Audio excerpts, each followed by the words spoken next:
Hello, bienvenue sur C0, cher Césien, j'espère évidemment que tu vas bien. Donc aujourd'hui on va parler de 10 cryptos, que je vais te donner en exemple de cryptos que moi personnellement je suis, voire que j'achète lors de ce bear market. Et je vais aussi t'expliquer les stratégies que j'ai sur ce type de token, car je sais que beaucoup de gens sont intéressés par ça. Et surtout que ça peut te montrer aussi ma façon d'investir, ça peut te donner des pistes pour te créer ta propre stratégie.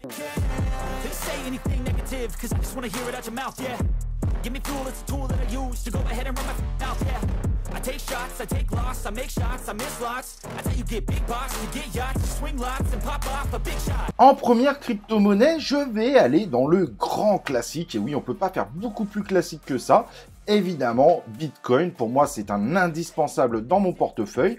Je pense que celui-ci est à peu près à l'équivalent aujourd'hui de 20% de mes avoirs. Mais je ne fais pas juste acheter du Bitcoin, je le trade pour, avec toujours le même bag, essayer de grossir au fur et à mesure ce propre bag en Bitcoin, de façon à avoir de plus en plus de Bitcoin dans le futur et que ce soit payant quand celui-ci va exploser. Mais soyons clairs sur le Bitcoin, si j'investis dessus, c'est parce qu'il est différent. Parce que pour moi, il y a le Bitcoin et les crypto-monnaies. Et le Bitcoin, pour moi, c'est tout simplement un or numérique avec des caractéristiques encore plus fortes finalement que l'or, puisqu'on ne pourra pas en faire plus que 21 millions, et ceci, normalement, pas avant 2140, contrairement à l'or où on pourrait retrouver des nouvelles mines d'or. Et pour moi, tant qu'il ne va pas vers la DeFi, du moins pas plus que ce qui a été offert pour pouvoir faire, par exemple, le Lightning Network, qui est une excellente application du Bitcoin, on ne verra pas des DApps centralisés dans tous les sens, qui fait que le Bitcoin gardera justement cette notion de valeur refuge. Alors aujourd'hui, ce n'est pas vrai, mais va finir par le devenir, va tout simplement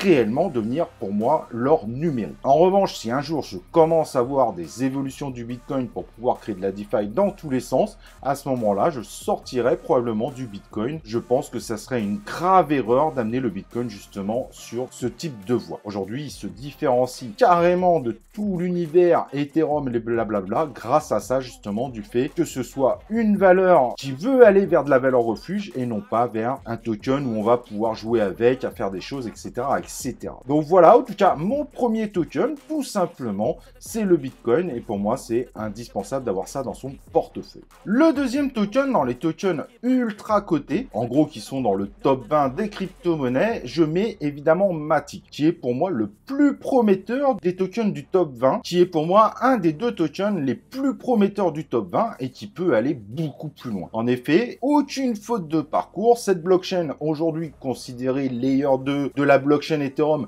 bien que moi je considère qu'en fait il est layer 1 et que Ethereum soit juste une couche sécurité supplémentaire. Ceux qui comprennent bien ces concepts de layer comprendront ce que je veux dire par là, mais il y a énormément de projets qui vont dessus. Quand Luna s'est effondré au mois de mai, quasiment la totalité des projets ont migré vers Polygon et donc de sa crypto Matic. Ils sont incubés par Disney, ils font différents partenariats, bref, ils sont en train de se préparer pour le prochain bull run. Et aujourd'hui, ils dépensent assez peu finalement en communication, mais on sait que maintenant ils en ont les moyens et ils pourraient tout simplement devenir le prochain. Et BNB ou Solana, si on comparait à l'année dernière, vu tout ce qui est en train de se préparer sur cette blockchain. Et n'oublions pas que de plus en plus de projets migrent aussi sur Polygon pour pouvoir faire de la gestion de tout type d'NFT. Et ça, c'est un signe, à mon avis, très intéressant pour le futur. Alors, si je choisis aussi cette crypto-monnaie, il y a une bonne raison. Tout simplement parce que je pense que les blockchains de demain ne seront pas celles qui proposeront les meilleures performances, les meilleurs trucs. Je pense que c'est celles qui auront cette capacité de se faire valoir, de se créer une image, d'attirer. Donc celles qui attireront des projets, si possible le plus phare possible, de façon à attirer encore d'autres projets et que les blockchains vont passer probablement à l'ère du marketing pour le prochain bull run. Les performances seront moins importantes finalement car on va quand même avoir une dilution des projets sur l'ensemble des blockchains. Il y a de plus en plus de blockchains fonctionnelles sur le marché et quand on voit les performances que font toutes ces blockchains, la performance n'est plus forcément un argument réellement valable. Donc pour moi, tout se jouera aussi sur cette capacité marketing à attirer des projets, à pouvoir incuber des projets, à se faire valoir pour attirer encore plus de monde et donc forcément de faire tourner ce fameux token de frais de gaz de la blockchain. Et c'est pour ça également que même si aujourd'hui j'en ai pas, je vais être honnête, je le surveille malgré tout de très près. C'est évidemment Solana. Certes, il a bien chuté. Bon, il a rencontré un certain nombre de problèmes. Il était monté très haut en novembre 2021. mais en termes de visibilité et de marketing, aujourd'hui, c'est de loin le numéro 1. Donc aujourd'hui, personnellement, je n'en ai pas, mais je le surveille. Si je vois que ça donne vraiment pas plus bas qu'aujourd'hui, je finirai par reprendre du Solana, car je pense qu'il nous refera un très beau bull run la prochaine fois. En revanche, je vais quand même surveiller ce fameux Solana, car si jamais il y a encore des nouveaux hacks ou des nouveaux problèmes qui s'enchaînent, cela pourrait par contre ternir évidemment son avenir. Donc pour Solana, je ferai un suivi de très près, et si je rentrerai dedans, parce que je pense qu'il a encore de très grosses possibilités pour le prochain bull run, je serai aussi capable de sortir très vite si je vois que les problèmes s'enchaînent. Et donc si tu te rappelles, pour ma troisième crypto-monnaie, je disais qu'il y a deux crypto-monnaies du top 20 que je surveille de très près. Je sors Bitcoin, c'est un cas particulier. Cette crypto-monnaie, c'est tout simplement le XRP de Ripple. Le procès s'arrête l'année prochaine. C'est une blockchain qui intéresse énormément les institutions bancaires ou financières. Et donc, il y a de très grosses possibilités autour de ce token qui s'est fait voler tout simplement son bull run 2021 et qui donc pourrait nous faire de véritables folies d'ici le prochain bull run, voire pendant le prochain bull run. Pour moi, c'est une crypto. Au vu du procès qui semble quasiment gagné pour Ripple, ça me paraît indispensable d'avoir du XRP aujourd'hui, surtout qu'il a une valeur relativement faible et que là, il a vraiment un sacré boulevard au point où je me dis que le XRP pourrait même finalement, si jamais le procès tourne bien, en n'oubliant pas que c'est une des communautés les plus solides en termes d'holder, le XRP aurait cette capacité de détrôner l'Ethereum de sa deuxième place. Et tu auras compris en entendant ça, je ne crois plus du tout à Ethereum. Je pense qu'Ethereum est à sac à embrouille. Ils vont avoir des très gros problèmes et ça pourrait lui faire évidemment très mal. C'est pour ça, en revanche, que je suis quand même malgré tout rassuré par Matic, parce que Matic a tellement pris son indépendance par rapport à Ethereum, ou en tout cas la valeur du token d'Ethereum, qu'en revanche, je suis assez confiant pour Matic. Pour Matic et XRP, moi, en général, j'utilise la stratégie de sortie et d'entrée de lissage 10%, c'est-à-dire que quand l'ensemble de mes actifs sur ces cryptos prend 10%, je sors donc 10% de la somme. Par contre, si ça baisse de 10%, je rajoute ces 10% de façon à avoir toujours la même valeur, jusqu'à pouvoir récupérer ma mise initiale. Et ensuite, j'ai des paliers plus larges au moment où la mise initiale est récupérée, car il faut malgré tout avoir des stratégies de sortie pour avoir des gains supplémentaires pour préparer potentiellement d'autres investissements. Autre crypto que je surveille de méga près, et j'ai une stratégie de lissage sur le coup de 20% dessus, c'est le Bone, donc le token de l'univers du Shiba Inu, qui sera tout simplement le token des frais de gaz du fameux Shibarium qu'on attend, qui n'est toujours pas sorti, mais qui finira évidemment par sortir et qui sera utilisé par l'ensemble de l'écosystème Shiba Inu. Alors aujourd'hui, il est relativement petit, on aura Shiba Swap, on aura évidemment Shiba Eternity, le jeu qui est déjà sorti sur les mobiles, et on aura Ship the Metaverse et d'autres applications probables dans les années suivantes. Et je pense que ce token est aujourd'hui sous-coté et qu'on peut faire de très beaux résultats dessus. Moi, personnellement, j'ai une stratégie de sortie d'entrée de 20%, car ce token pourrait exploser d'un coup au moment de la sortie du Shibarium, que ce soit en termes de hype ou que ce soit en termes d'utilisation ensuite. Autre token avec lequel je joue pas mal, c'est le Gala. Donc de Gala Games, Gala Music et Gala Film, où pour moi aujourd'hui, ils sont de loin les plus convaincants dans l'univers du Play to Earn, pas parce qu'ils proposent un Play to Earn intéressant, mais parce qu'ils arrivent à créer des partenariats de folie. On sait que c'est des anciens de Zynga qui ont monté l'ensemble de la plateforme, donc ils ont plein de contacts dans l'univers du jeu vidéo. Ils ont déjà acquis la licence de Walking Dead, ils ont déjà acquis des licences d'Universal, et donc vont proposer des jeux de folie, des animations ou des films d'animation autour de ces jeux de folie, et donc le token Gala a une puissance de frappe incomparable dans l'univers évidemment du crypto game. Et il est pour moi d'autant plus intéressant qu'il a sacrément chuté et que donc il a un véritable boulevard. Pour moi, ce token peut largement partir dans le top 20, surtout qu'à ce jour, en tout cas, je considère qu'il n'a aucun concurrent. Oui, il y a d'autres cryptos dans l'univers du Play to Earn, mais pas de cette façon et pas à ce niveau de partenariat et de résultats dans tout ce qui a été présenté. Et donc, dans les blockchains, comme je t'expliquais pendant le Matic, il y a 3 autres blockchains que j'ai et avec lesquels je joue pendant ce bear market parce que je pense qu'ils ont une capacité grâce à leur communication, la visibilité, leur positionnement actuel qui pour moi est sous-coté. On a Casper Network avec sa crypto CSPR, Elrond et sa crypto EGLD, et Ternoa avec sa crypto CAPS. Alors Casper est revenu évidemment dans le top 100, mais Casper, c'est une blockchain qui se déploie de plus en plus dans l'univers privé, chez IBM par exemple, qui est en train de prendre la place discrètement d'Ethereum.